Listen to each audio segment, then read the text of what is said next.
Good morning, afternoon, and evening to all of our participants from all the countries and all the continents around the world. I am Armin Manukyan, responsible for the organization of this webinar from the ESCAP side. Welcome and thank you for joining us for this exciting webinar topic on electronic certificates of origin. I am as well happy to mention that we have more than 400 participants registered for this webinar.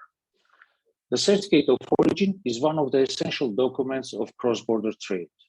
The dematerialization of it enables the exchange of electronic data relevant for the certificate of origin across the borders between all the relevant stakeholders involved in the international supply chain, as well as the application of advanced technologies builds a more trustworthy international environment, facilitates further the acceleration of cross-border trade. Therefore, today we will have excellent speakers presenting and discussing international standards, case studies, and best practices relevant for the certificate of origin, whether it's preferential or non-preferential. I would like as well, I am sure that we are going to have very active and fruitful discussions. For the active participation of our participants, I would like to mention that we have a Q&A chat box and Q&A session at the end of the second panel. You can address all your questions in the chat box, and most of the relevant ones and repeating ones will be picked up during the Q&A session. If time permits, we may as well have some questions addressed in live session. Without further ado, I would like to introduce our high-level speakers from the lead co-organization, from the lead co-organizations, co-organizing organizations of the webinar. Starting with Mr. Jan Duval, Chief Trade Policy and Facilitation Section, Trade Investment and Innovation Division, from the ESCAP. Mr. Konstantinos Kayapoulos, Tariff and Trade Affairs Director from the World Customs Organization. Mr. Raul Renard, Deputy Director, Legal Reform, International Chambers of Commerce. And Mr. Kijin Kim, Economist, Economic Research and Regional Cooperation Department from Asian Development Bank. Now I would like to ask Ms. Vanarat to launch the pre-recorded messages intervention from our co-organizers. Please, Vanarat, launch the video messages.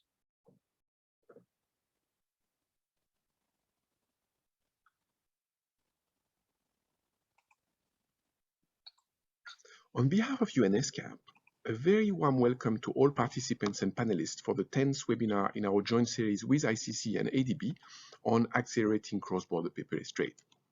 The series has now reached well over 2,000 participants since it was launched, and you are welcome to access all the recordings online if you're interested in one of the topics featured on the slide here. Today's webinar focuses on digitalization of certificates of origin. Certificates of origin are a key document needed to complete cross-border trade transaction, and it's really one of the first documents that countries have tried to exchange electronically across borders as part of their cross-border paperless trade initiatives. A good example of this is the ASEAN countries, who are now exchanging preferential certificates of origin among themselves live, I think since about 2018, end of 2018 or so. At the global level, though, only about 37% of the 130 economies featured in the UN Global Survey on Trade Facilitation have started electronically exchanging certificates of origin with one or more trade partners. Generally, ECO exchange is growing, but remains limited to very few trade partner countries. So a key issue really is how to scale up ECO exchange systems, building on all the ongoing initiatives. It is worth noting that this webinar is taking place on the same day as the very first session of the Paperless Trade Council, the intergovernmental body overseeing the implementation of the regional UN Treaty on cross-border paperless trade. This webinar may help parties tackle this issue and prioritize development of harmonized ECO exchange solutions under the framework agreement. So I very much look forward to learn from the wonderful experts we have with us today for this webinar. Special thanks to the World Customs Organizations for co-organizing this webinar with us, and I wish the event great success. Thank you.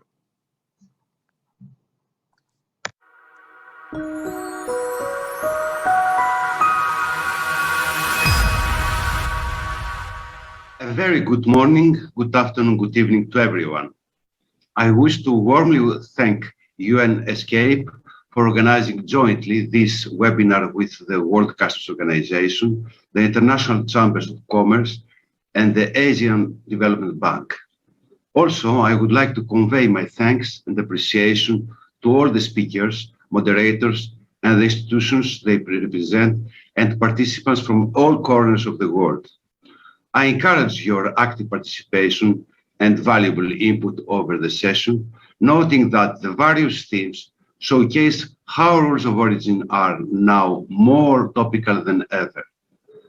They have become a prominent feature of today's trading system and will continue in importance as new preferential trade agreements are being negotiated around the world to add to those already entered in force. Certification of origin can be defined as applying a set of comprehensive rules of origin to make an official statement of the origin of product under a specific agreement or legislative instrument. These rules define the criteria used to determine the country of origin or the originating status of a product, and secondly, a set of procedural requirements used to ensure that there is support for a claim that the product satisfies the applicable origin criteria.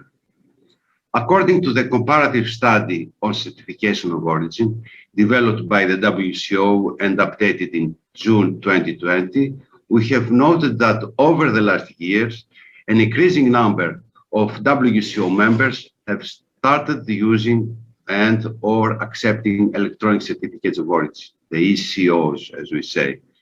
This movement of WCO members to greater use of digital certification has been accelerated in response to the impact of the COVID-19 pandemic situation on customs procedures.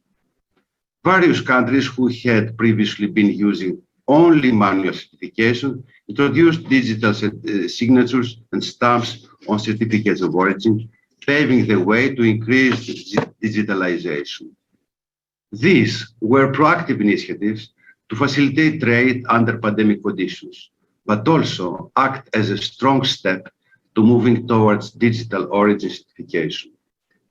However, auditing existing origin certification procedures in terms of their clarity, ease of use, and robustness against misuse is also an important part of the process of developing such a streamlined and simplified e-CO system to improve the facilitation of legitimate and compliant trade. So, it is timely to look at maintaining, expanding this movement towards digitalization with a renewed focus on improved systems of origin certification. I note that a well-designed e-CO system can effectively reduce concerns related to the authenticity of the proof of origin, as a well-designed system does not allow tampering with the certificate of origin or the information contained therein once the e-CO has been issued. So it has compliance as well as facilitation advantages. Considering the increasing volume of preferential trade and recognizing the need for a facilitation of origin-related procedures, the WCO will continue its capacity-building efforts and will explore the potential options for inter-customs cooperation on information exchange and the development of tools based on the digitalization of origin-related procedures. This would help to establish an origin risk management and control system that can balance providing minimum intervention by customs officials at the border while still ensuring that the origin system is used as intended. I wish you, dear participants and panelists, a very productive and successful session, which will create a good foundation for our work in the area of rules of origin. Thank you for your kind attention.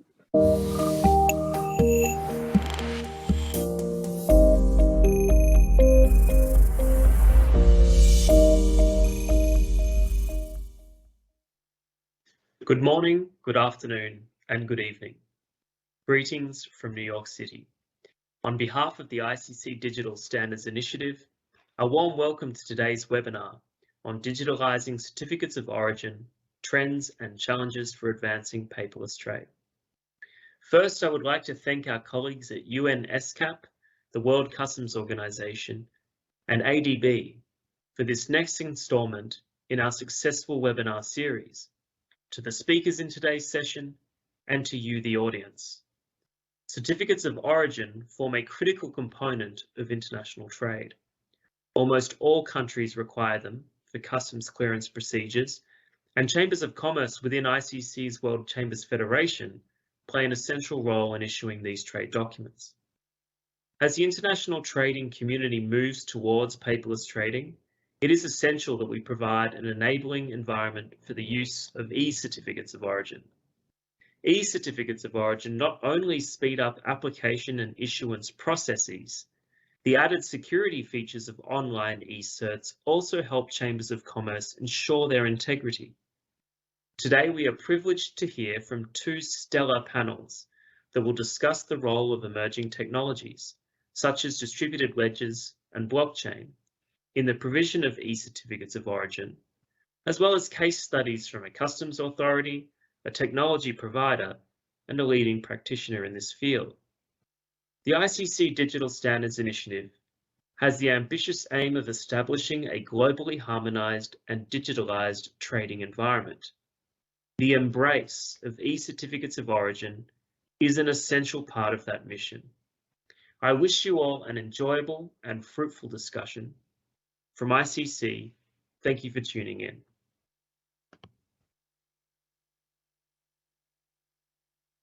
Good morning, good afternoon, colleagues, ladies and gentlemen. On behalf of Asian Development Bank, I'm very happy to welcome you to this webinar of Digitalizing Rules of Origin. Regional and global value chains have led to numerous intermediate goods being produced across a range of geographic locations rather than originating from a single place. In today's complex trading environment, we need to improve efficiency by balancing the need for determining administrative rules of origin with the elimination of unnecessary trade costs. The COVID-19 pandemic has taught us the value of seamless trade and trade facilitation that can withstand disruption. Leveraging digital technologies to create efficient and contactless border procedures can help mitigate the impacts of major disruptions and support trade and economic recovery. Digitalizing certificates of origin is a key starting point. It will quickly enable the determination of origin, valuation, and tariff classification of a traded good. More importantly, it lowers trade costs and promotes the goal of trade creation and economic development under preferential and free trade agreements. Going forward, we need further efforts in leveraging technologies for adopting new systems that e-certificates of origin may require, and substantive regional cooperation will be needed to harmonize our policies and enhance interoperability across systems. I wish everyone's active participation in today's discussions. Thank you and good day. Well, thank you to all of our co-organizers' interventions, which has provided some key pillars and background for our upcoming sessions. Now, I would like to introduce our first moderator for the first session, Mr. Demba Sek. Mr. Demba is a technical officer from the Origin Subdirectorate from the World Customs Organization. Mr. Demba, floor is yours, please. Thank you, Ms. Arman. Good morning, good afternoon, good evening, dear participants. My name is Demba Sek. I'm a technical officer from the World Customs Organization. Today, I have the privilege to be the moderator of the panel session with high-level speakers. The origin of goods is one of the crucial elements for international trade. The increase of world's trade volume in general, coupled with an increased number of FTAs in force, has led to an increase in the issuance of certificates of origin worldwide. The certificate of origin could be defined as a specific form, whether on paper or electronic, in which the government authority or body empowered to issue it expressly certified that the goods to which the certificate relates are considered originating according to the applicable rules of origin. The panel session today will discuss the role, the challenges linked to the digitalization of certificate of origin, as well as the way forward. We'll have 3 presentations during the panel session. 10 minutes is the basic allocated time slot for each prepared for presentation itself. We would like to invite speakers to keep the allocated time. The first presentation will be on non-preferential e-certificate of origin. This will be presented by Ms. Julie Sonland Duanshan and Martin van der Weyde from International Chambers of Commerce. Julie is a project manager at the World Chambers Federation, the non-political, non-governmental chamber platform of the International Chamber of Commerce. Julie has a background and knowledge and experience on certificate of origin and on this matter. In this role, Julie oversees certificate of origin services, including the promotion of chambers as the logical and trusted agent in the issuance of such trade documents.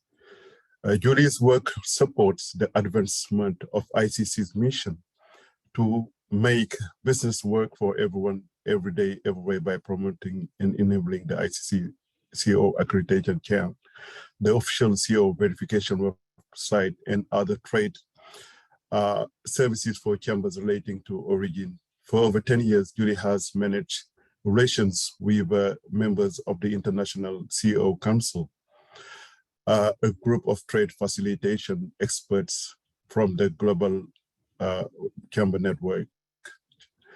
Mr. Martin is a policy advisor on origin at the Netherlands Chamber of Commerce and chair of ICC World Chambers Federation International Certificate of Origin. Mr. van der Weyde has served more than 20 years in the Netherlands. In the chamber network, he started his career at the regional chamber of commerce in the Netherlands. Martin is responsible for the system for electronic certificate of origin in the Netherlands. Mr. van der Weyde is also chair of the International CO Accreditation Committee. The accreditation chain affirms that chambers are mutually responsible and globally interconnected, assuring businesses, traders, banks, and customs administration that COs are issued in accordance with international best practices. Today, we'll have the opportunity to have the presentation from Julie and Martin. Julie and Martin, the floor is yours. Thank you. Thank you very much, Demba. I will share my screen now. And I hope everybody can see it. So good morning, good afternoon to everyone online. My name is Julie Sonadongjan. I am a project manager in charge of certificates of origin within the ICC World Chambers Federation. Today I will be making this presentation with my chair, the chair of the CO Council, Mr. Martin van der Weyde. Our goal is really to give you a general overview of the activities and services we provide to chambers of commerce and also the business community. And on the second part of this presentation, to be handled by Martin, you will have an explanation from us about the key challenges we face about electronic certificates of origin. So first, what is the World Chambers Federation? World Chambers Federation is the special division of the International Chamber of Commerce, representing and working closely with all chambers of commerce across the world. So our priorities, our mission is in the trade document area is to reinforce the role of chambers of commerce as trade facilitation organization. We aim to harmonize the certification processes, the certification standards and the issuing process. We also try to help promote chambers of commerce as the natural agent verifying origin, and also try to develop new trade service for chambers of commerce. What do we offer? We have 4 key elements: the CO guidelines, the accreditation chain, the verification website, and online training. But please let me focus on 3 main elements. So our ICC CO guidelines It's kind of our Bible, I would say, about issuing certificates of origin. So it's a book that we have both in paper and e-version. We aim to provide through these guidelines to chambers of commerce and also to exporters updates about how to issue certificates of origin. So in this revised version, so the first version was issued in 2006, the second version in 2019, you will have overview of the latest CO developments, including, of course, digitization, and all the issuing procedures for non-preferential certificates of origin. This is really key in these guidelines. We also cover how to determine and verify origin, and we have also a dedicated section on chambers' involvement with preferential certificates of origin. What do we do with the CO accreditation chain? ICC accredits chambers of commerce on a voluntary basis. It means that chambers of commerce on a voluntary basis can apply to join the CO chain. What do we do is that we check all the procedures put in place by the Chamber of Commerce when issuing certificates of origin.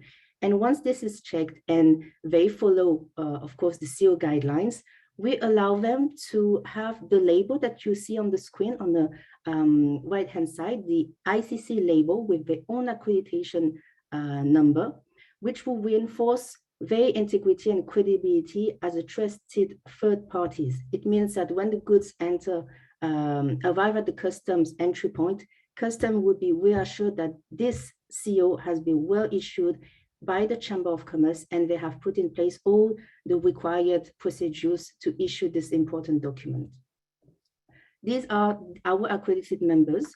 To date, we have 31 countries members of the CO chain, with a total number of 775 chambers around the world issuing about 8.5 million COs with this ICC CO label. With this accreditation chain, we also created for our accredited chamber members an ICC CO verification website. It was launched in 2014 at the World Customs Organization, and it's very simple to use, and the objective is also very simple. It aims to offer custom authorities the possibility to verify the authenticity of certificates of origin online. So it's really simple. You go on the website. It has been recently upgraded. You select the accredited country, the accredited chamber, and you put the CO number, date of issuance, and you will see, basically, you will be able to compare that, okay, this certificate of origin has been issued by the Basel Chamber of Commerce on this date for this exporting company. More data will be available, of course, and if the chamber allows, will be also able to see the whole certificates of origin on this website. We have a CO council. I'm going quickly because I know that Martin is handling the second part. Martin is the chair of the CO council. It is the unique and global platform that we have would gather the major chambers of commerce issuing non-preferential certificates of origin and also preferential, since in some countries, customs have delegated this possibility to issue preferential certificates of origin. And within this council, we have an electronic CO task force who is composed of trade experts working on the digital version of the certificates of origin to promote the acceptability of this e-document. We also provide advice and information to chambers of commerce who have not yet implemented an e-CO system and would like to do so. And we also work on new trade digital developments. For example, you can see on screen the blockchain technology, how this can be applied with an e-CO system. So we address these challenges. And to finish my part, we also created 2 mini guides during this pandemic, 2 guides. So the first one, a guide to importers and custom authorities on how to check authenticity of COs, how to fight against fake documents that you might see circulating, and also advocate for the issue of e-COs. And the second guide to chambers of commerce, those who have not yet implemented an e-CO system, and we're explaining why e-CO is the way forward and how ICC, how WCF, and the CO chain can help them for issuing such documents. Martin, the floor is yours now for the second part. Thank you. Thank you, Julie. Thank you for everyone organizing this event. Some small thoughts from the Netherlands Chamber of Commerce, where we are and what we did on the non-preferential side. Take in mind, I think it's really important to separate non-preferential from preferential origin. I'm policy advisor at the Netherlands Chamber of Commerce. I'm also the link between IT and business. And I think that's what's really important, to have a good link. We started about 20 years ago talking about digital certificates of origin in the Netherlands. At 2009, we really had the first system. And in 2014, so 8 years ago, the system we are still using today came in place. When we first started to digitalize the documents, we just took the manual documents and made it into a digital document. But I'm not sure if that's the way forward where we are today. Maybe the next step is already needed. No. In the Netherlands, we are at 100% e-COs. Take in mind, this is the application process online. So my colleagues are working from home, no need to be in the office. COVID did not have any effect on the Netherlands Chamber in regards to issuing certificates of origin, because it's a 100% online process. Most of the time, the exporter is still printing the CO on his premises. In the Netherlands, we are not using wet stamps and signatures anymore. I think using the name, just stamp and signature, don't use that when you are talking about a system for e-COs. What we did 10 years ago, we took the manual document and placed it, made a digital document out of it. And there is now a picture of a stamp and a signature below, on the bottom of my e-CO. To be honest, I'm sorry for my language, I think it's a really stupid solution, because it has nothing to do with security or things like that. The security of an e-CO is in other elements, like a unique number, and Julie explained the verification website, that are really important elements.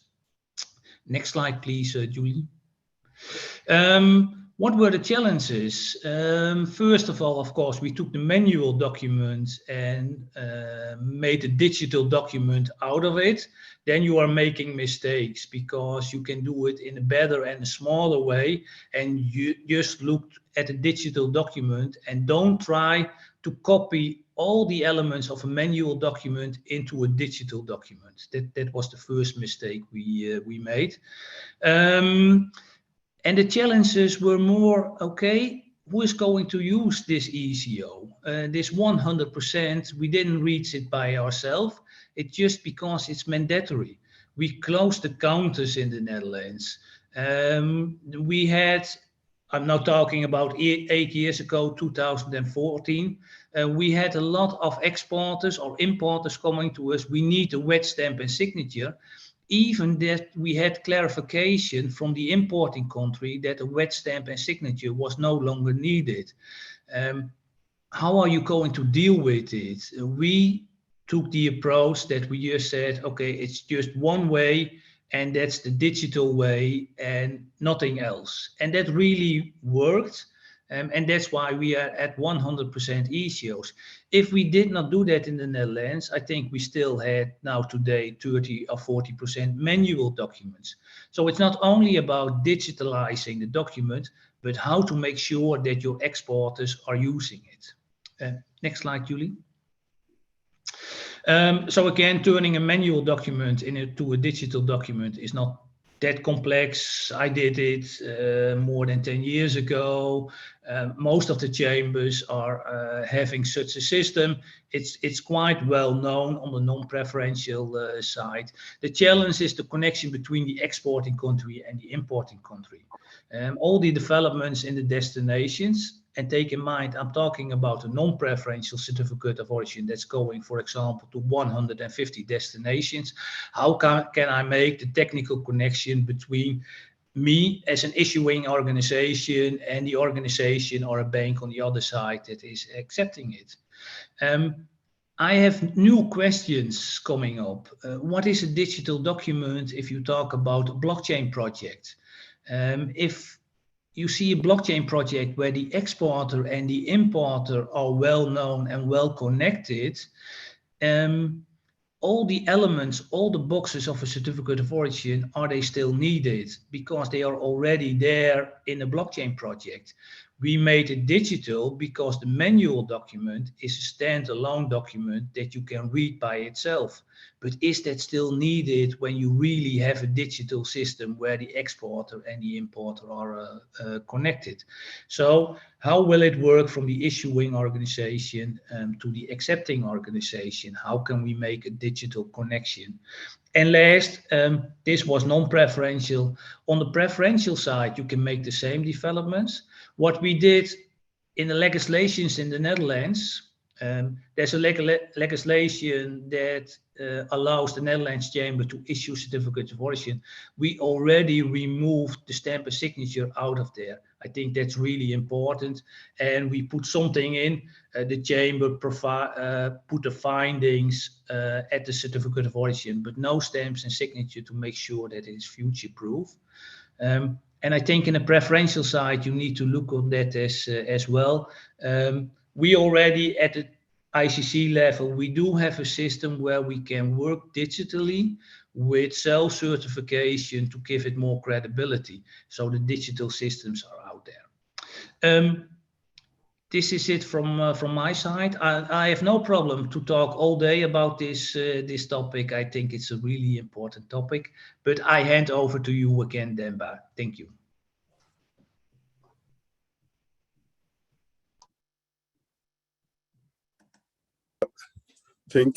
Thank you, Martin. Thank you, Julie. Thank you, Martin, and thank you, Julie, for your presentation. During your presentation, you have given us a general overview of your work at the ICC in terms of certificate of origin. And then you have shared with us some practical aspects that you have in the Netherlands in terms of digitalizing the non-preferential certificate of origin. And you show the first step, some steps that were taken 20 years ago in Netherlands. And today, so you said that there is an exporter can apply for an e-CO. You don't need wet stamps and signatures anymore. So because you are at 100% in e-CO in the Netherlands, you focus on your presentation on how to make an e-CO a success and the challenges. Thank you for this excellent presentation. Now we're moving to the second one. The second presentation will be handled by Ms. Chenshua Su. Mrs. Su currently works as a technical attaché from the WCO. Prior to joining the WCO, she worked at the General Administration of Customs of the People's Republic of China, GICC, for more than 15 years. She has been working on the area of free trade agreements and origin for almost 10 years and has experience on the negotiations and implementation of China FTAs. She had been involved in several negotiations of regional trade agreements, including the deepening negotiations with ASEAN, Singapore, and Pakistan, etc., and involved in customs paperless declaration and e-certificate issues. Ms. Su will present us the WCO guidelines on certificate of origin. I would like to invite Ms. Su to take the floor. Thank you.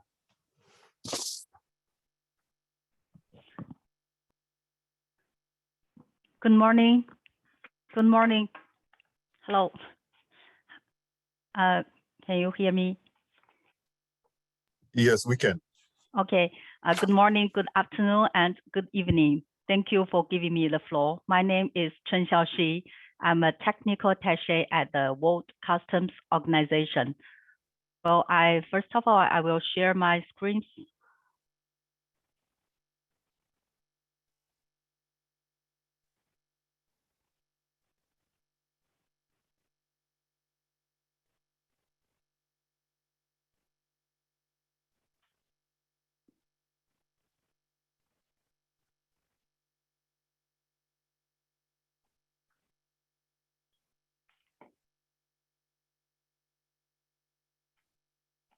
Okay, so I hope everyone can see my screens. Yes. Yes. Today I would like to share with you WCO guidelines on certificates of origin. The WCO undertook a study to capture the present state of affairs regarding certification of origin in 2014 and updated in 2018. And in 2020, the WCO developed a comparative study on certification of origin. So to this end, I would like to take this opportunity to share with you our survey and guidelines. And let's begin with, when do we need proof of origin? As we know, proof of origin is a document or statement which serves as a prima facie evidence to support that the goods to which it relates satisfy the origin criteria and applicable rules of origin. And then, who needs proof of origin? First of all, customs. Customs in the importing country determine whether or not to apply certain trade measures at the border. If there are any trade measures applicable for export, then the customs in the exporting country would need it as well. Then, in relation with the customs in the importing country, the importer bears the responsibility to provide what the customs requires for the appropriate processing of imports. Thus, if a proof of origin is required by the customs authority of the importing country for a claim of preferential tariff treatment or for a non-preferential origin purpose, the importer needs a proof of origin. And exporter needs to provide it to the importer who will submit it to the customs authority of the importing countries. And if the customs authority in the exporting country requires it, the exporter may also need a proof of origin. According to our survey, the indication of origin is obligatory in almost all the members for import. And this is done mostly on the import declaration. When determining the duty that will be assessed on the goods, or in some cases, whether the goods may be legally imported at all. According to our survey in 2018, regarding the non-preferential origin, 92% of the surveyed customs authorities state not always require non-preferential proof of origin for import, and 82% of the surveyed customs authorities state that only in certain cases a non-preferential proof of origin will be asked. But in most cases, it should not be necessary. So in what cases a non-preferential proof of origin is required? From the figures, we can see it is needed for anti-dumping, countervailing trade statistics, tariff quotas, quantitative restrictions, or in case of suspected fraud. And then regarding the preferential treatment, regarding preferential origin, in order to be eligible for preferential tariff treatment, a product should not only satisfy the applicable origin criterion and consignment criterion, but also the procedural requirements under the prospective preferential scheme should be fulfilled. In general, a claim for preferential tariff treatment under a certain free trade agreement or generalized system of preferences is required to support it by a proof of origin, which must be presented to the customs authority of the importing country upon request.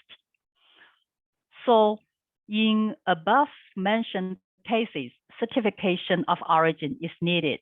And then what is the certification of origin? A set of comprehensive rules of origin is generally comprised of origin criteria to determine the country of origin or originating status of a product, and also procedural requirements to support a claim that the product satisfy the applicable origin criteria. Certification of origin constitutes the primary part of such procedural requirements. And there are various ways to specify the origin of goods with different approaches for the certification. For non-preferential, it can be traditional certificate of origin. It can be origin criteria, origin declaration, suppliers declaration, and invoice, and all other kinds of commercial documents. For preferential, in some agreements, it can even be self-declaration by approved exporter, a registered exporter, or importer. Among all the above mentioned, certificate of origin should be the most popular one, and paper-based certificate of origin is the most commonly used format. But as millions of certificates are issued every year, and to keep pace with the shift to e-business, electronic certificates of origin are being implemented. And besides paper-based and electronic certificates of origin, recent years, automatic data exchange system also become a new way to facilitate trading environment. Here are some samples of the certificates of origin. Actually, the electronic certificates of origin looks almost the same as the paper-based certificates of origin. For electronic certificates of origin, it can be electronically applied but manually issued, or fully integrated and all paperless with electronic signature, rubber stamps, and security features in place. The approved certificate of origin can be printed at the premises of CO applicants. And over the last years, a number of WCO members have started using or accepting electronic certificates of origin.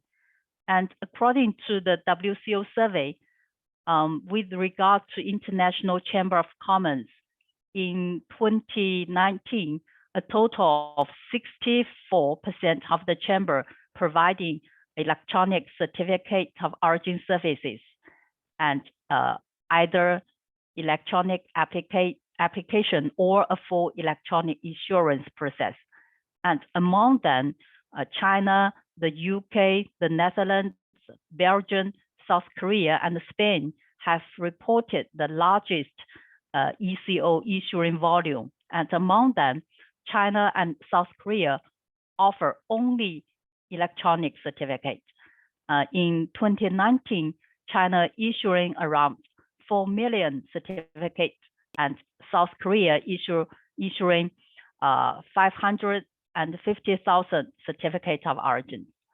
And we may say, in the context of the current COVID-19 pandemic, a growing number of countries have adopted the dematerialization of certificates of origin, as this solution is seen as more facilitating trade and also limiting the physical interaction between the exporter, issuing authority, importing customs, and the importer. So nowadays, more and more customs administrations are issuing or accepting electronic certificate of origin, not only non-preferential certificate of origin, but also preferential certificate of origin. And finally, I would like to take this opportunity to introduce the automatic data exchange system. I think it is a way go further than electronic certificates of origin. Recent years, some customs authorities have developed IT systems to enable the automatic exchange of certificates of origin. After issuing the certificate of origin, the exporting customs will transmit the data to the importing customs. Importers and exporters do not need to submit and exchange certificates. They only need to indicate the certificate number on the customs declaration. And customs will also use the system for subsequent electronic verification procedure. This enables customs to focus control more on the goods and less on the authenticity and the validity of the certificates. So this is the end of my presentation. Thank you for your kind attention. I am pleased to answer your questions during the question and answer session. Thank you, moderator.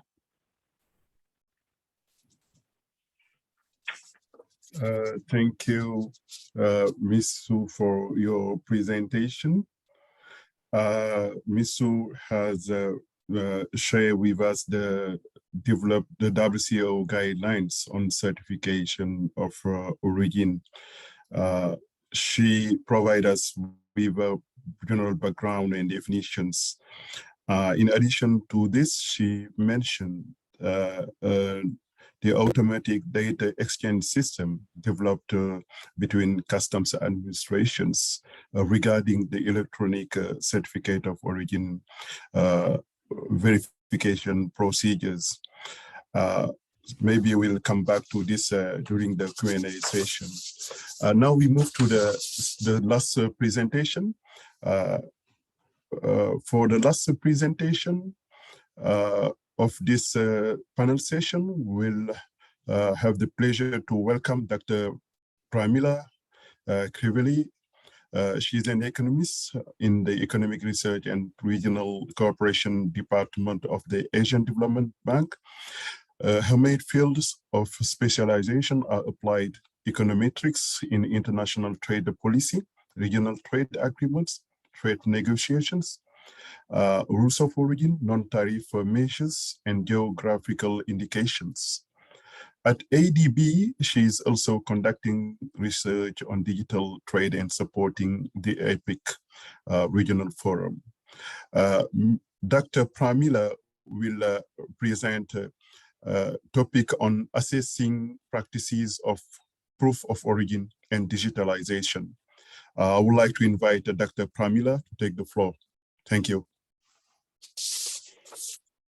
Thank you very much, Demba. And let me start sharing my screen. Okay. Let me just see this one. Share. Can you see the slides? Yes, we can. Yes, okay. Thank you very much. So, good morning, good afternoon, good evening, colleagues. And well, let me start to thank the organizer, thank you ESCAP, WCO, ICC, and my colleagues from ADB for giving me the opportunity to share my perspective today on electronic certificates of origin. And as the title of my presentation indicates, I will be placing this discussion in the broader context of proof of origin, with the objective to understand the benefits of e-COs as a trade facilitating measures to reduce the compliance costs with rules of origin. I would like to mention before starting that this is an ongoing research and the work is conducted jointly with Mr. Stefano Inama in UNCTAD.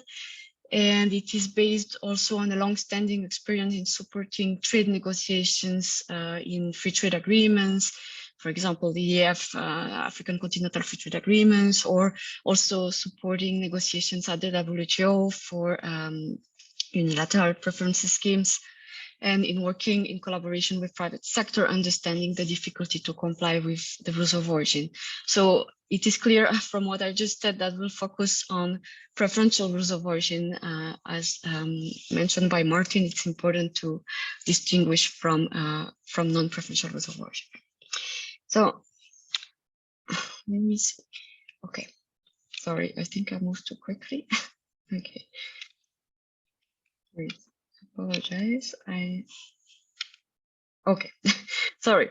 So let me start to talk about the cost of certification. And yes, what we want to understand in this presentation is, are the e-certificates of origin the way forward to reduce this cost of certifications? Because according to the ITC International Trade Center's business surveys, we know that the share of non-tariff measures that are related to rules of origin are really relatively high, like as high as 22%, and not surprisingly, when you go look only at the manufacturing sectors, then it can go up to 35%. And the exporters would quote, high costs, delays, or arbitrary practices. And most of the NTM cases in rules of origin apparently relates to the country of exportation and not to the country of destination. So meaning we look at difficulties in getting the certificate of origin in the home country. And if you compare with this percentage for other non-tariff measures, then it is only 75%. So it means in the case of rules of origin, the share of difficulties in dealing with NTMs is mostly in the country of exportation. And but it doesn't mean that there are no issues also in the country of destinations, because we also observe denial of preferences at the time of importation, which can be critical. So in this context, we need to understand how the e-certificate of origin can help reduce the cost and delay. So now, the literature on compliance cost, well, I'm not going to discuss this in details, but what I want to say is that, well, there is a wide literature on compliance cost of rules of origin in different FTAs, with different methods, of course, that can be non-parametric, econometric, Tobit model, Ekman selection, but all of them, most of them focus on NAFTA.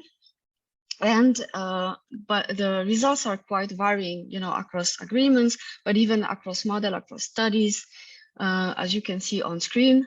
But all of them do find positive and relatively significant compliance cost.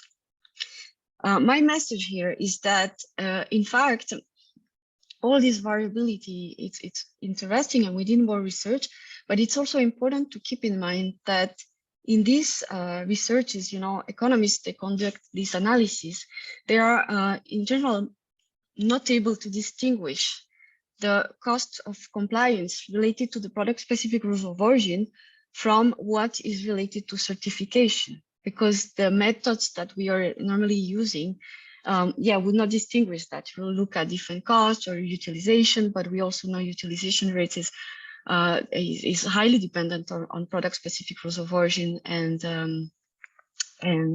origin criteria. So there is a high potential for reducing the costs, and it might even be higher depending on the specific cost of certification.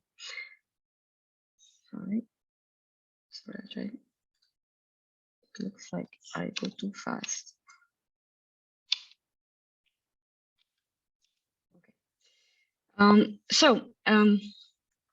We would like to know first if e-certificates of origin are the most effective method of proof of origin to reduce these compliance costs. And to understand that, we need to first of all have a broad overview of what are the alternative methods. So we have the certificate of origins that are stamped and signed by certifying authorities, that it has already been discussed. But we have other methods. We have certificate of origin signed by exporter, or we have statement of origin by an approved exporter, or simply by an exporter, so where you do not have the certifying authority. You have also models such as the registered exporter systems, like in the EU, or importer declaration. Among these different methods, the WCO guideline for on certification of rules of origin, but also the WTO Nairobi ministerial decision encourage the self-certification with a minimum data requirements. So why I'm showing that is to understand that today we discussed number one, because when we discuss e-certificates, mostly we refer to the digitalization of certificates of origin that are the stamps, the signature as discussed earlier. But we also need to keep a forward-looking perspective to understand that digitalization can also help in promoting different methods that might be more trade facilitating. We are discussing a lot about e-certificates and as a solution to reduce the compliance costs. And you have a lot of projects funded by donors to establish the IT solutions for e-certificate. But as I said, it needs to be highlighted that it's still based on a CO solution, so maintaining the role of a certifying authority. And so the basic difference is that you have importantly, you have extreme cases where the certifying authority are issuing COs on paper. And you also have the opposing pole, well, the self-certification, the CA does not play any role, right? So so it is important to keep in mind that with the e-certificate, we maintain the role of the certifying authorities, and we need to understand how cost-effective this is with respect to self-certification. Okay. Now, to understand if the cost of compliance has decreased, we looked at also utilization rates, because utilization rates is a good tool, to monitor FTAs, regional trade agreements, to understand, if the private sector has used the agreement. And ASEAN and within ATIGA has been relying on Form D issued by certifying authority with stamp and signature for decades. And this system has been proven not to be trade facilitating, but since 2010, they are exploring self-certification by exporters, some sort of pilot project. And in 2019, they launched the 8th ATIGA for e-Form D, and it is the first e-document exchange through an ASEAN single window. And in 2021, almost 1 million of e-Form D were circulated already through the ASEAN single window. So I think one of the issues we know with the certificate, and I think as pointed out also by the WC guideline, is that we observe different ways, different methods or definition of the e-certificate. Doesn't mean that you just can file your certificate online and then you have still to print it and bring it, or is everything digitalized? And sometimes there is a confusion in the methods used, but here it depends on the model of delivery. This is the crucial aspects of the e-certificate, and I would like to stress that ASEAN single window could in fact serve as an example of best practices in defining the way certificate should be in fact maybe defined, e-certificate should be defined, and it's one of the best expressions of trade facilitating e-COs, I think. Now, the ATIGA utilization rates rank relatively low in 2016 at 43%, but it has increased since the introduction of the ASEAN single window to 57%. So as the introduction of ATIGA e-Form D raised utilization rates, well, my answer is a priori yes. So it's a very good news, and as I said, it seems to be an excellent model to follow in the future when we talk about e-certificate. Now, to be a bit provocative, I would say, could we do better? And here again, my answer is yes. And why? Well, because utilization rates of 57%, of course, it's an increase. But in a broader context of FTAs, it needs to be understood that it's quite low. And it's quite low if you compare, I mean, if you take African exports to the European Union under let's say the EBA or other agreements, then it usually goes up to 90%. So there is still a lot of room for improvement. And this can simply be explained because the e-ATIGA Form D and the single window would take into account only the customs part, the trade facilitating part on the customs side. But we also need to work on other areas to facilitate trade and compliance with rules of origin on the exporter side and business sectors. And in particular, utilization also capture other aspects such as product-specific rules of origin. So moving forward, okay, I believe that really e-certificates are valuable tool, but we need to consider digitalization in a broader context and how to leverage digitalization also to have a holistic approach on proof of origin, covering other aspects. For example, the documentary evidence in direct shipments, which is a key issue in complying with rules of origin, especially if you think of landlocked economies and in the context of global value chains, is quite important. Suppliers' declarations sometimes to verify, you know, to verify origin, third country invoicing, accounting segregation when you have, you know, fungible products, back-to-back certificates of origin, and probably many other issues. So as a conclusion, I would like to say that yes, e-certificates certainly represent a major progress towards trade facilitation. As we have seen, it has increased ASEAN utilization rates, and the single window in ASEAN really serve as best practice in defining, in the definition and application of e-COs. But other options need to be considered in the future to further raise utilization.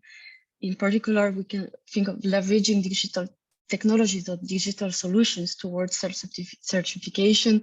Other administrative procedures linked to proof of origin can also potentially reduce the compliance costs.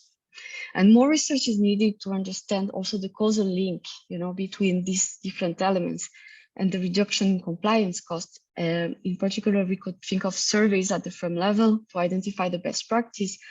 And because as in Asia now, we have a noodle bowl of different practices. So not only a noodle bowl of FTAs, but a noodle bowl of administrative practices related to rules of origin.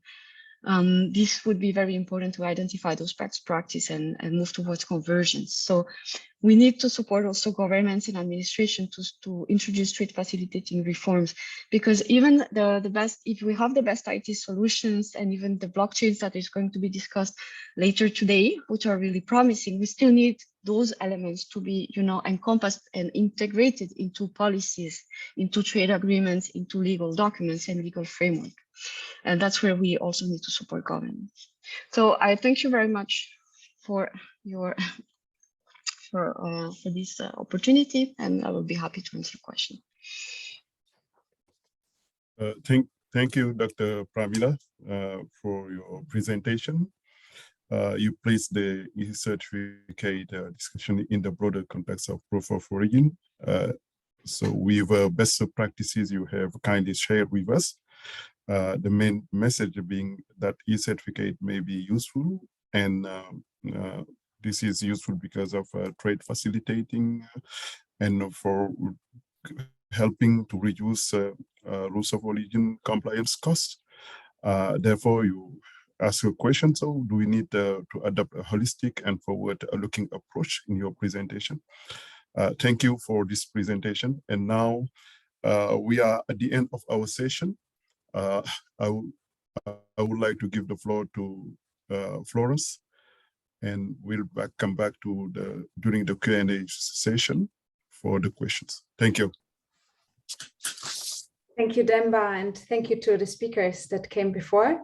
Greetings from the ICC from Paris, and welcome to the second part of this webinar, in which we will hear a bit more about the practice within the framework and guidelines that we have just heard from the previous speakers.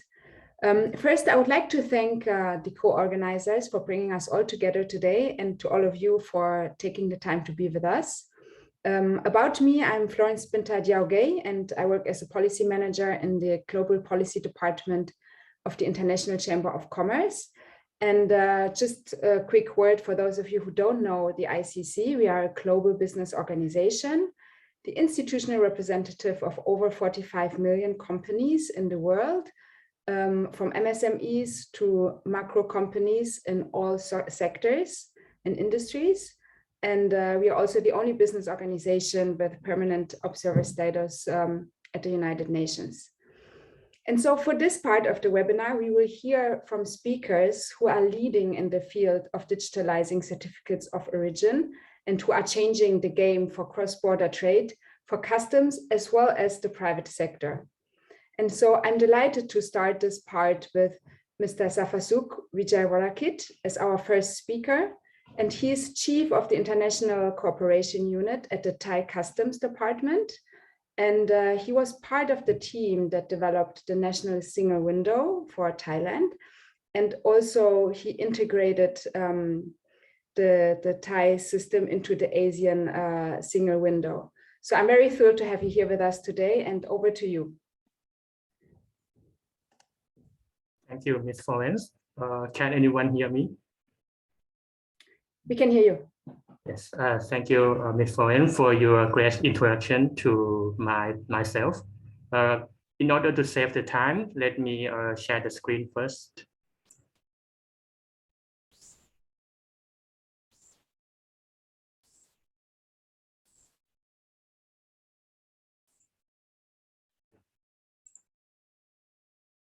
I think that all of us can see my screen. Can we start now?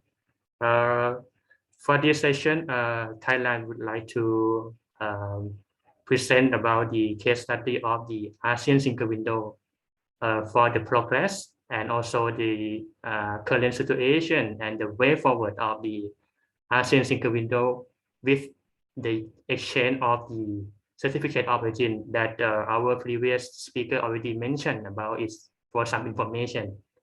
Let me start the first one. This is the overall significant activities that ASEAN already did in the past for the activities to be accomplished, the ASEAN Single Window implementation.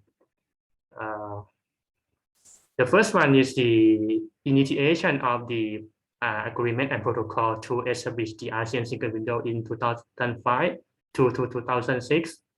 And then after that, there were some members that were ready to pilot the project for the exchange of Artica from the ECO in ASEAN in 2011. So we had the MOU to be signed and pilot between the ready member states.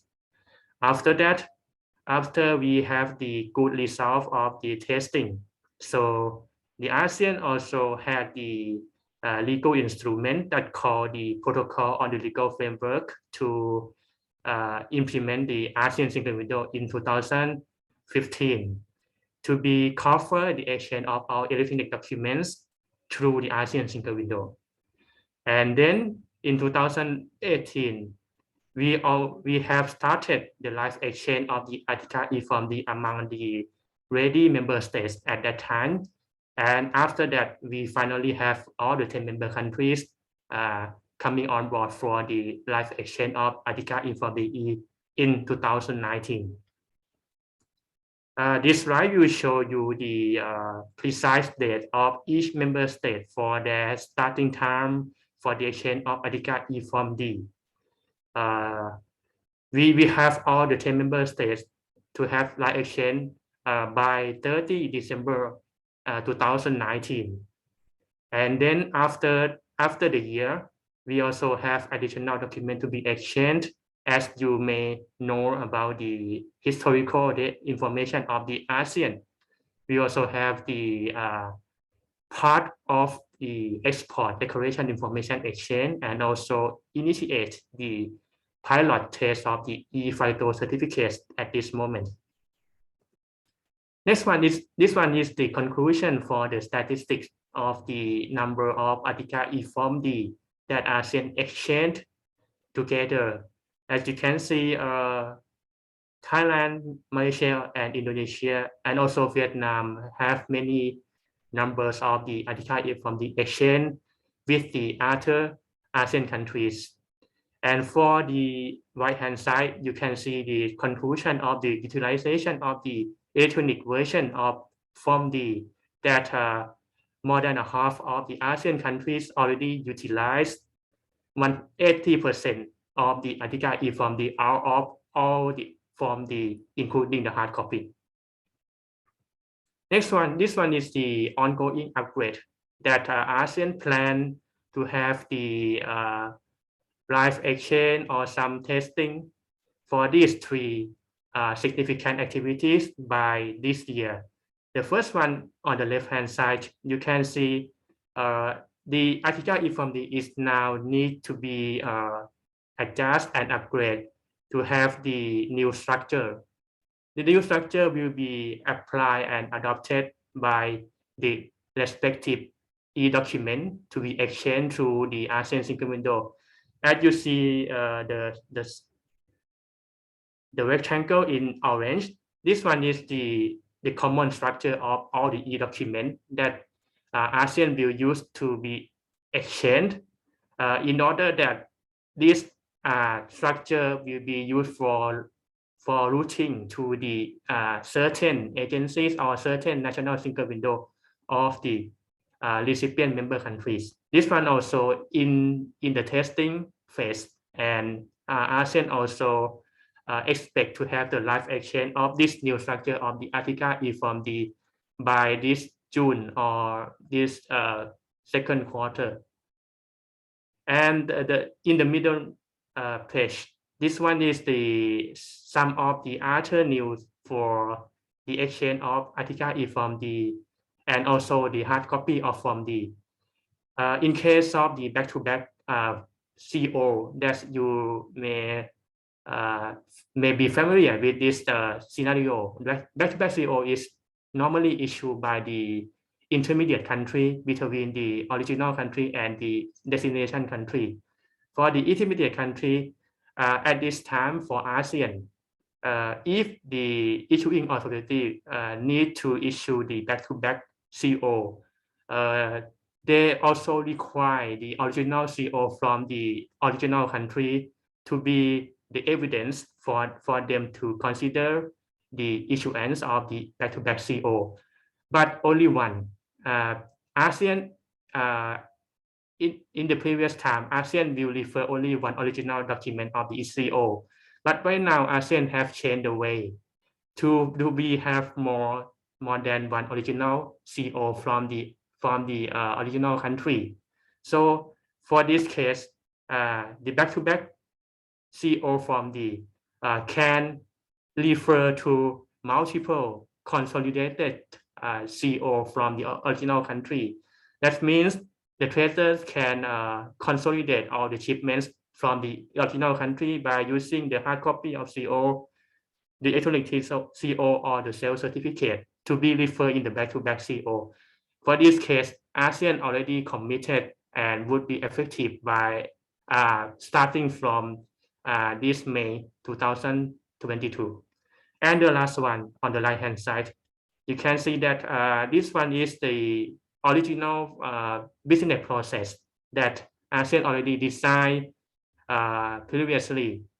In case of the customs have received the e-CO or the CO hard copy, then custom will need to respond back to the issuing agency that in case of the e-CO already utilized with the import declaration or import shipment of the customs. And then after custom clear the goods that refer to this CO, custom need to send the utilization back to the CIA. For this scenario, ASEAN is conducting the design and also plan to have the test by this year among the ready member countries. Next slide. For this slide is it is the way forward for the ASEAN to implement more process to be achieve the full electronic version of the CO, because right now as our previous speaker mentioned about the low utilization of the e-CO in ASEAN, because it's not all the electronic process cover the process, the procedure of the certificate of origin in ASEAN. As you can see on the screen, we have yet have this process, the cancellation process and the verification process electronically. So for the plan of ASEAN, these two scenarios should be in place in order to complete the process of the electronic CO. This is just the quick information for you. The cancellation process is also existing in the manual process. So the electronic version should be developed by the ready member state. Right now, ASEAN already designed the structure of the cancellation and the process of the cancellation electronically, but some ASEAN countries just try to develop them to be test exchange as the pilot project. So it is the very important process for us because the cancellation is have daily transaction that the traders encounter until this moment. And the right-hand side is the query process. The query can be applied for the verification process in case of the custom of the importing country have doubt on the information of the e-CO. So they can use the ASEAN single window platform to make a query back to the issuing agencies, and then they have no need to use the letter or the formal notes sent back to the issuing agency for the communication anymore, because if we can use this electronic system for the query to verify to have the verified process between the issuing agency and the custom officers, it can save the time and money a lot. This one is the cooperation beyond ASEAN countries. Right now, we have a few dialogue partners who are approaching the ASEAN single window data exchange. The first one, as I will show you, is the China. China also had more discussion with ASEAN for the exchange of some e-documents that is interesting by us, and also have some discussion about the platform and also the regulations, the legal instrument that should be in place for the exchange between 10 countries of ASEAN and China. China is now provided more information that they have exchange with other dialogue partners and also some ASEAN countries. So they have more options for the exchange with ASEAN. For example, they may use the peer-to-peer connection between individual ASEAN countries and China, and maybe the use of the blockchain consortium for the exchange with the ASEAN countries. And also China right now have the existing connection with Singapore and also Indonesia. So they also provide this option for other remaining ASEAN countries to have this exchange to let the Singapore or Indonesia to be the bridge gateway for the ASEAN countries and also China. And the last one, ASEAN also recommend the option that ASEAN is using together. It is the ASEAN single window gateway. So China and ASEAN is still discuss about the platform to be used. In parallel, China and ASEAN also discussed about the legal framework to be used in case of the exchange of electronic documents, because right now ASEAN already have the legal framework within ASEAN, as I mentioned in the previous slide. But in case of the ASEAN plus dialogue partners, is it maybe the challenge or need to be think more about the appropriate legal framework to be used? And China also prefer to exchange other documents than the electronic certificate of origin, because as China has many trade transactions with ASEAN about the agriculture or animal products. So China also proposed the exchange of the inspection and quarantine, for example, the sanitary and phytosanitary certificate. And the last one, ASEAN also plan to amend the specific regulation that's called the OCP. OCP stands for the operational certification procedures. This is the tool for using with China for the exchange of the certificate of origin especially. So for the plan, for the tentative plan of ASEAN, we try to establish the legal working group together with ASEAN, together with China, to be enable the e-CO exchange by 2022. 2022 is for the legal instrument only. It's not about the real data exchange between China. The next one is the cooperation with Japan. Japan also approached us several times for both of the management level and also the technical level. Japan have provided some solution to connect with ASEAN. It may be similar to China, what China proposed to ASEAN as well. Japan have two options for ASEAN to connect. The first one is use one of the ASEAN countries to be the bridge, to be the intermediate gateway between other ASEAN countries and Japan. And another solution is the point-to-point. If in case of the ASEAN countries have the concern about the regulation that all the confidential information or trade data cannot be exchanged through the intermediate system, Japan also prefer to have the point-to-point between the national single window of the ASEAN country and the system of Japan to be exchanged directly.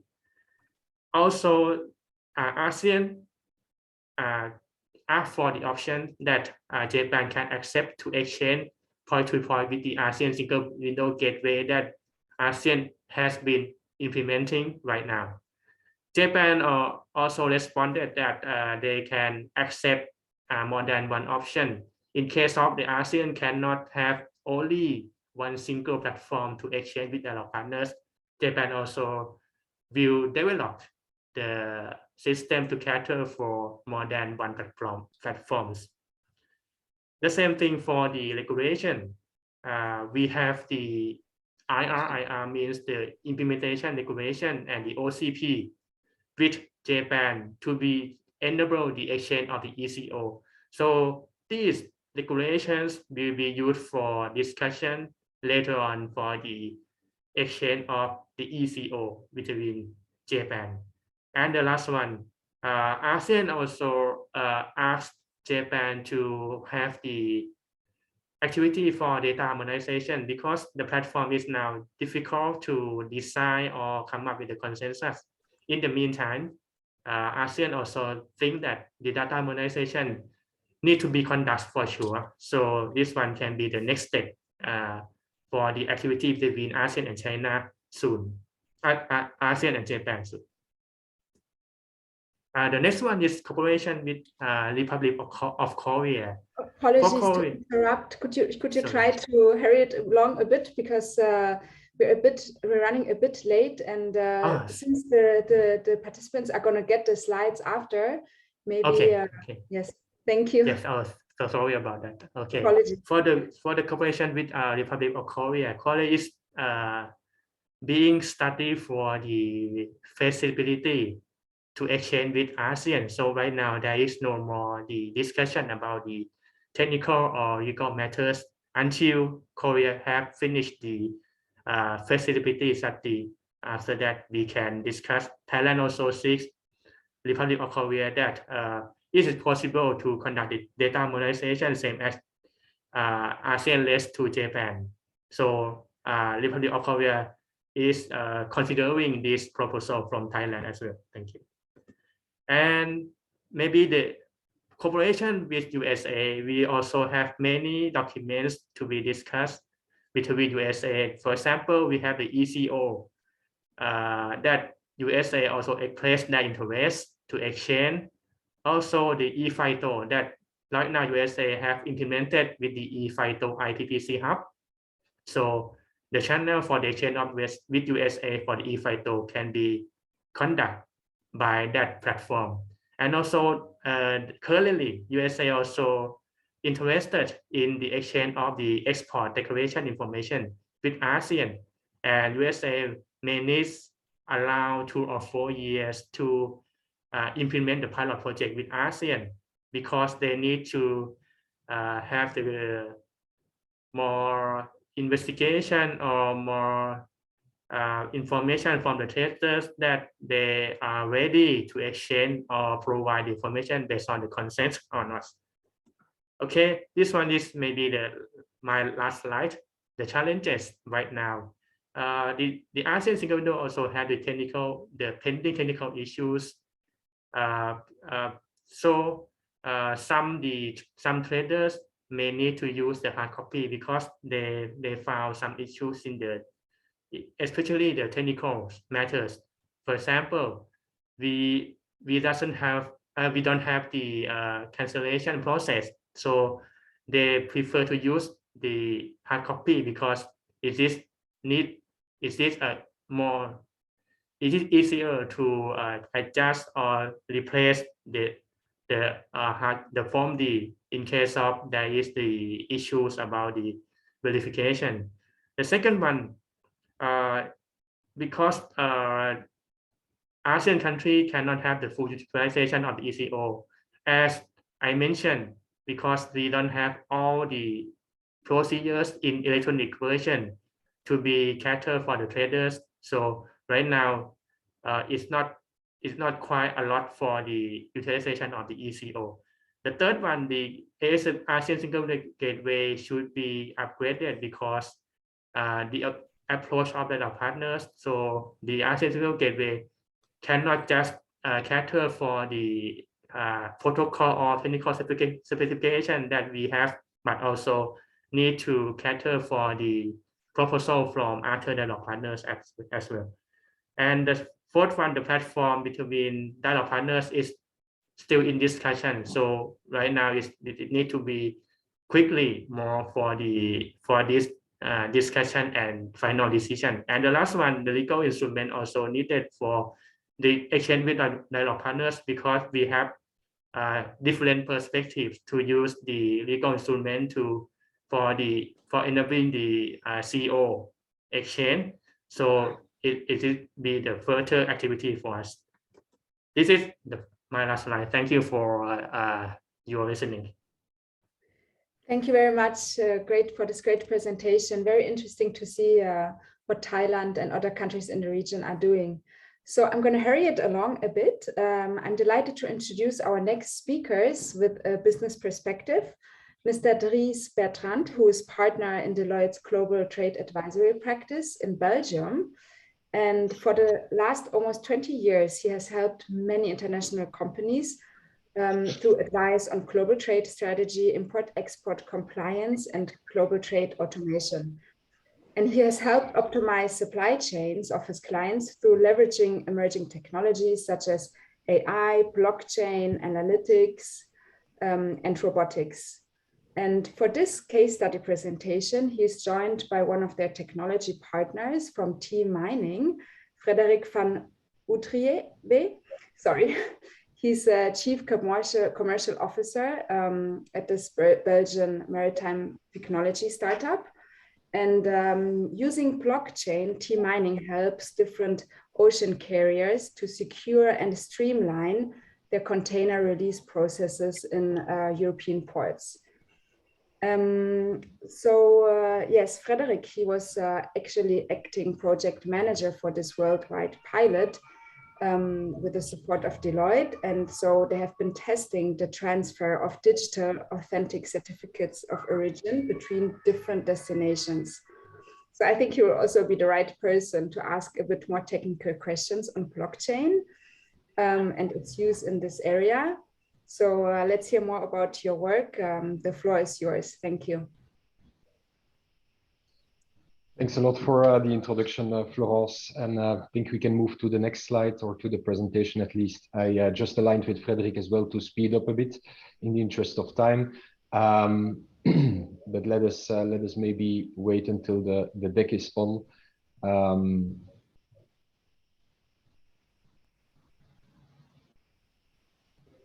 And there it is.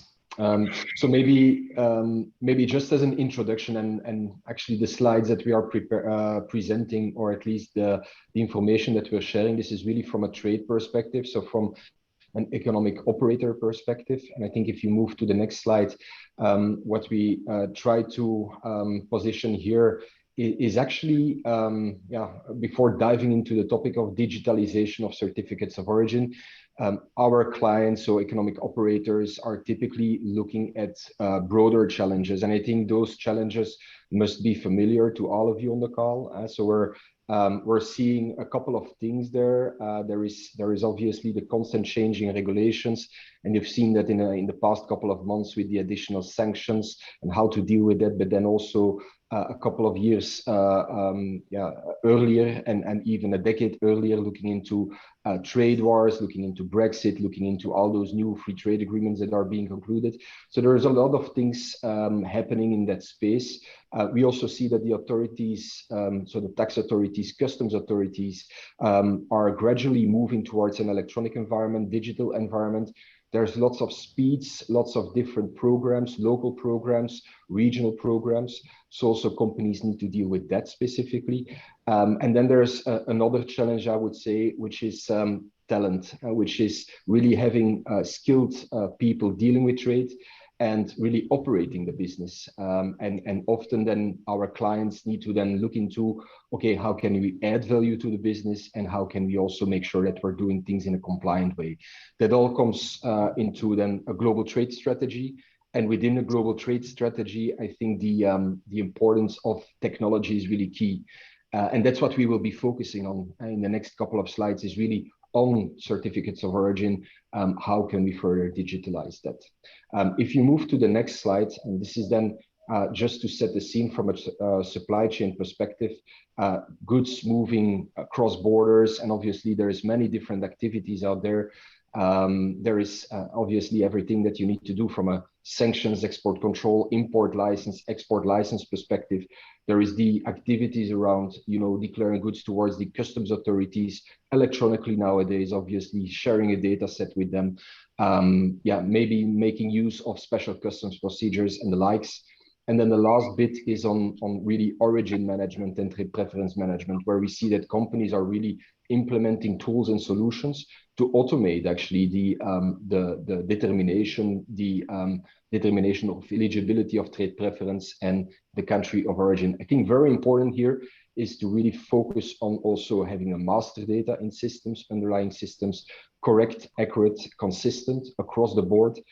Because that is really the baseline. And when we talk about master data, it's really commodity codes, it's country of origin, it is also the bill of materials, everything around that. Now, what we have done in this specific space, and that's the use case, we've looked into digitalizing the environment, the platforms that our clients are using, so economic operators, the exporters, the importers, actually putting a layer of blockchain on top of those different platforms, but also looking at okay, what can we do together with the Chamber of Commerce in Belgium then, and then obviously also the tax. Sorry, Mr. Bertrand.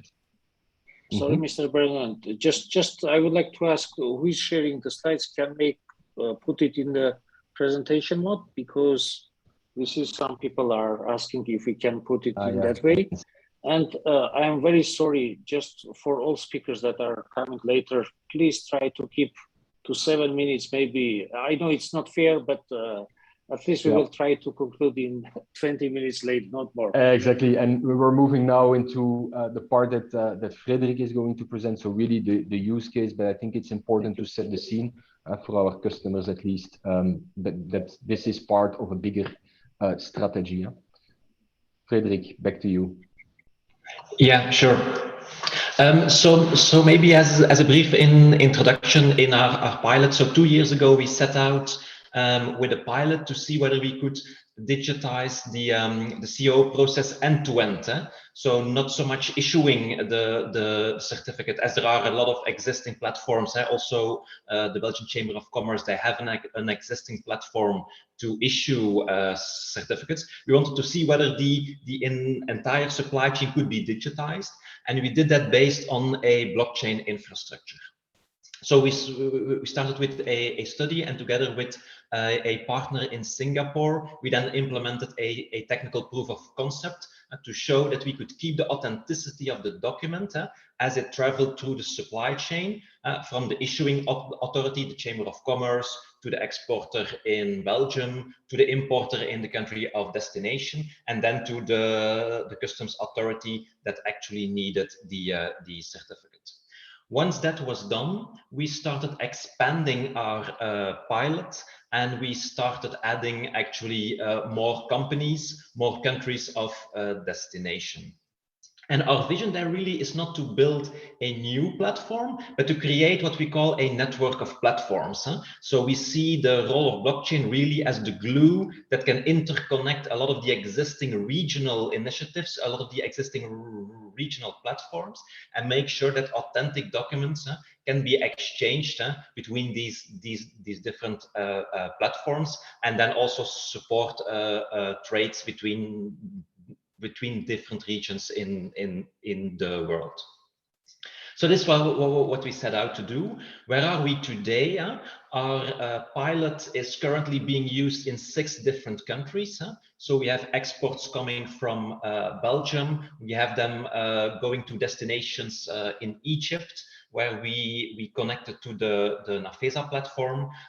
We have them going into Malaysia. We have them going into Singapore. We're currently working on Korea also.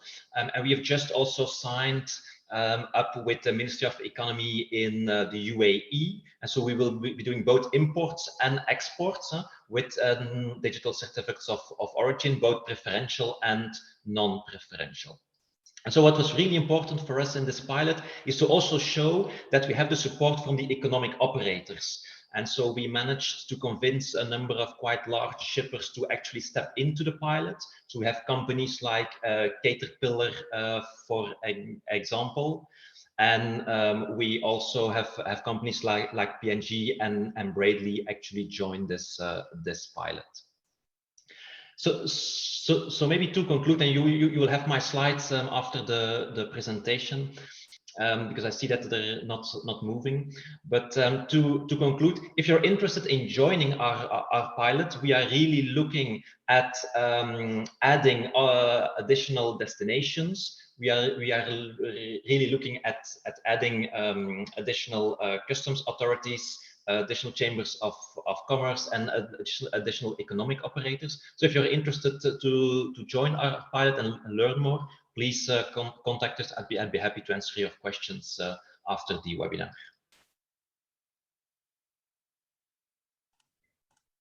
Thanks so much for this great presentation, and so sorry for being so tight on time. So I think it's really great to see how we can help with a more and more complex trading environment by leveraging technology. And so now I'm delighted to introduce our next speaker, one of ICC's all-stars, Mrs. Chu-Song Lee.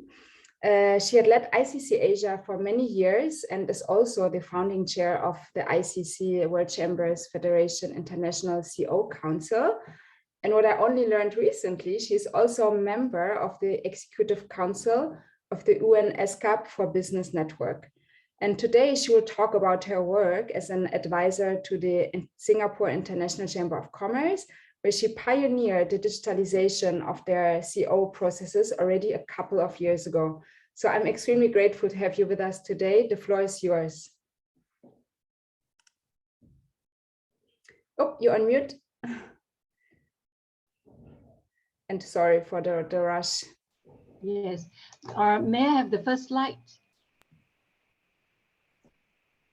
Thanks for giving me this opportunity to share with such an august gathering of stakeholders and practitioners Singapore experience. The Singapore International Chamber of Commerce successfully launched the world's first blockchain AI-based e-CO platform in May 2018.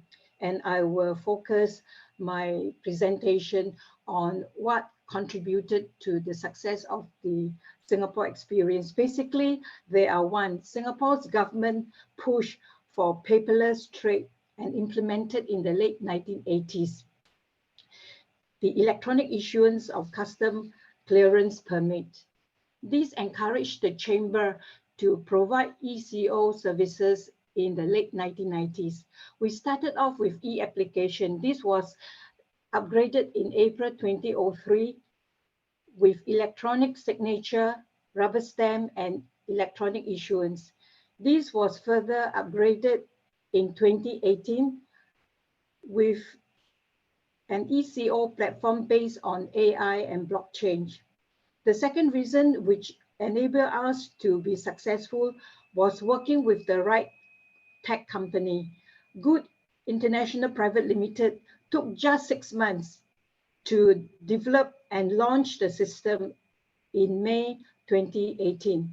Good is an international tech company with which specializes in single window implementation for governments. The Singapore experience also showed that working with the right company play a very important part in its success. Basically, what we did was we were able to work with Good based on a partnership program which provides free development, implementation, maintenance free, as well as training of staff, as well as the training for applicants. The cost of the implementation was paid by applicants, which pay USD 150 per application. This is a nominal fee compared to the cost saving the system brings to the Chamber and applicants. The other reason which contributed to our success is the setting up of a dedicated team led by a CO specialist to work with the IT team from the company. Our team clearly specified the type of capabilities the system must have, such as the system must have the capability to reduce human intervention so as to reduce human errors and efforts and bring about a huge improvement in productivity and make the trade documentation job more attractive, as we are faced with great challenges of having to train staff, and when they find that the documentation work is too mundane, they leave, and therefore, we have to start training all over again. So we want a system which will be able, to take away, with the need to have human efforts and intervention. That's why we want the system to be blockchain and AI based. The system must also be able to enhance the trust of CO issue and reduce risk of tampering and fraud. The system must also reduce operational costs and also have the capability to provide auto alert on the status of each application.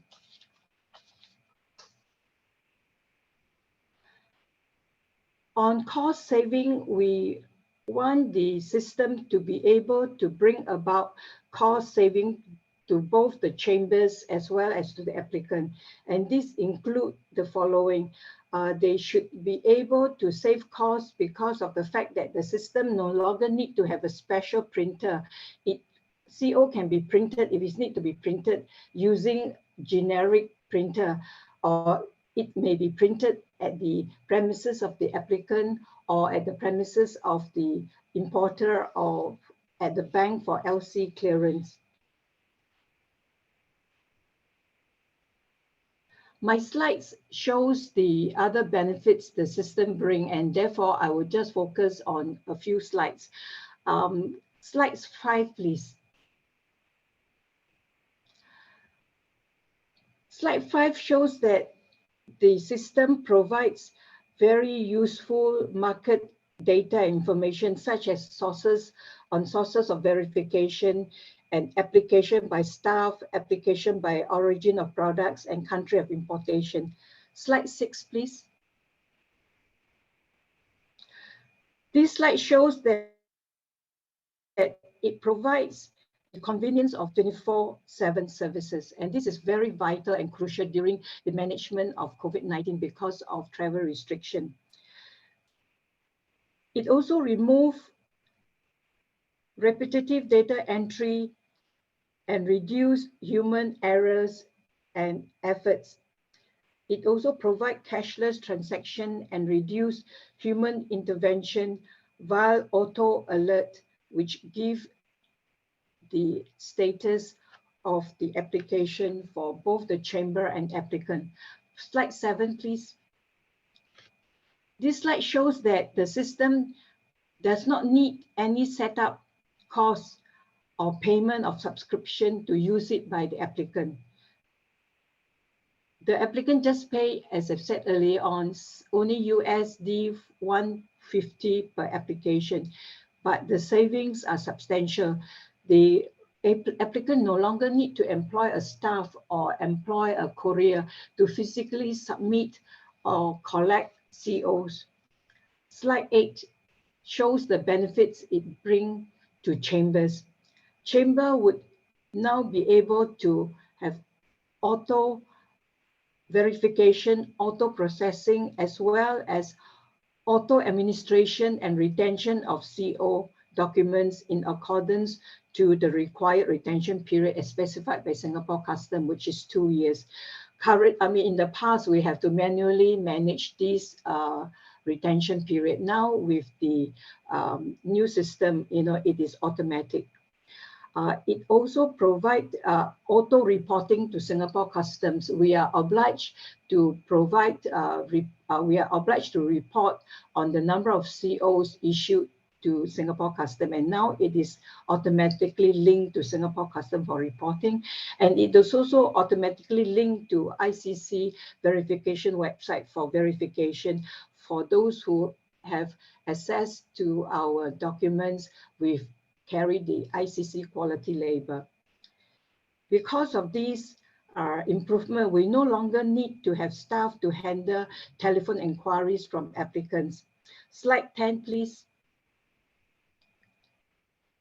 This slide shows that the system provides 24/7 services, which is crucial during the COVID-19 management. And at the same time, it also provides very useful, timely market information for the chamber so that the chamber would be able to better serve the international business community. Slide 13, please. Slide 13 shows the benefits it brings to the trading community, especially the SME in general.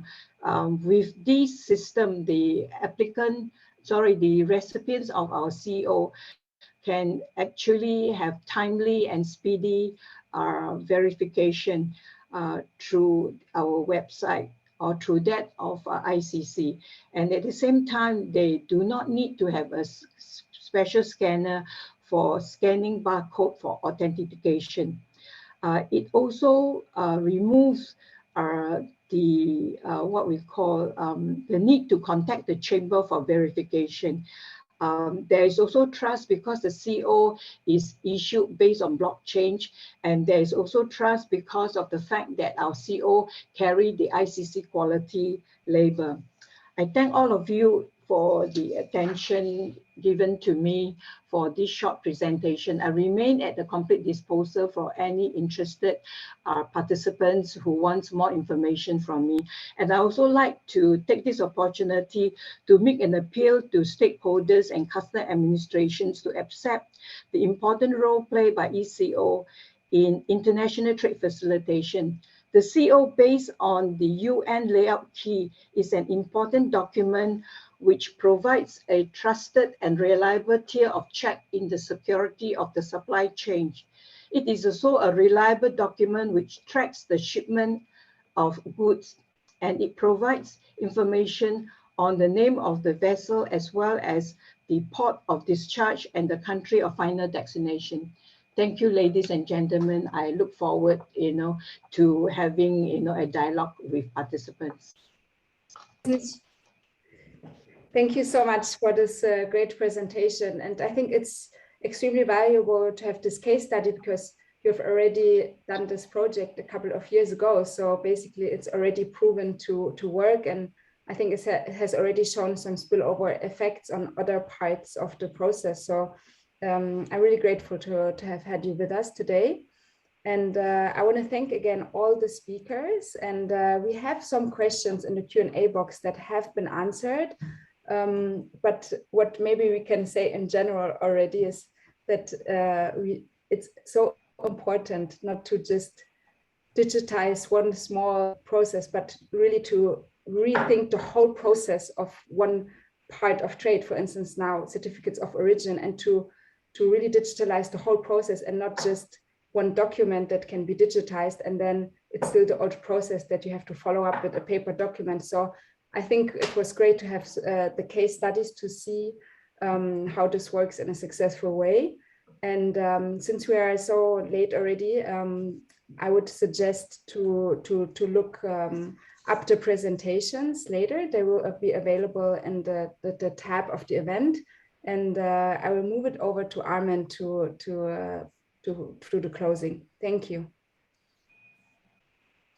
Yes, thank you, Florence. Thank you very much. And I would like, first of all, to thank you all the speakers, all the presenters. I think we have very insightful discussions, information sharing, knowledge sharing about the different aspects of preferential and non-preferential certificates, the digitalization. We have learned that it's not always that we are applying the technology and it works in a streamlined way, everything is working, but we need also to ensure that the, let's say, streamlined digitalization is used by the different stakeholders that are part of the international supply chain. As you may know, that sometimes it's challenging to ask all the stakeholders to agree on an application, on a technology to use, so everyone can use it, everyone can trust that technology. Without too much on closing, because I think our moderators, Mr. Dem and Ms. Florence, have did a great job on also providing some comments about the presentations. I would like just to mention about the framework agreement for cross-border paperless trade is a UN ESCAP initiative.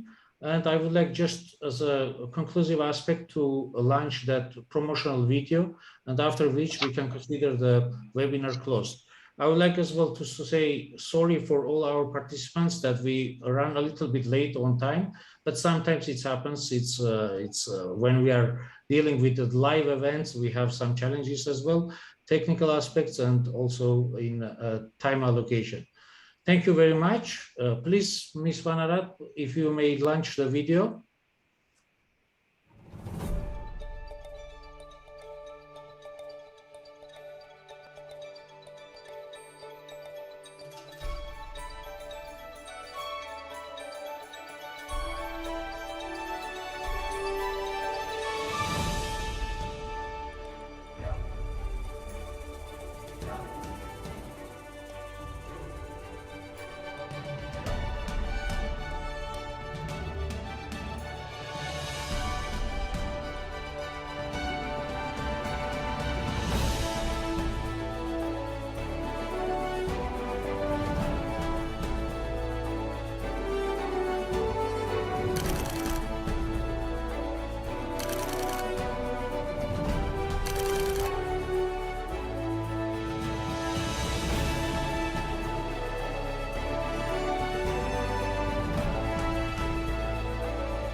Once again, thank you, everyone. Thank you all of our participants for finding time to join us.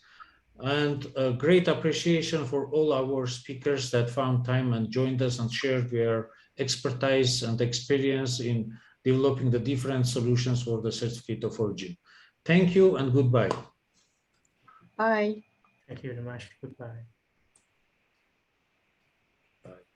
Bye.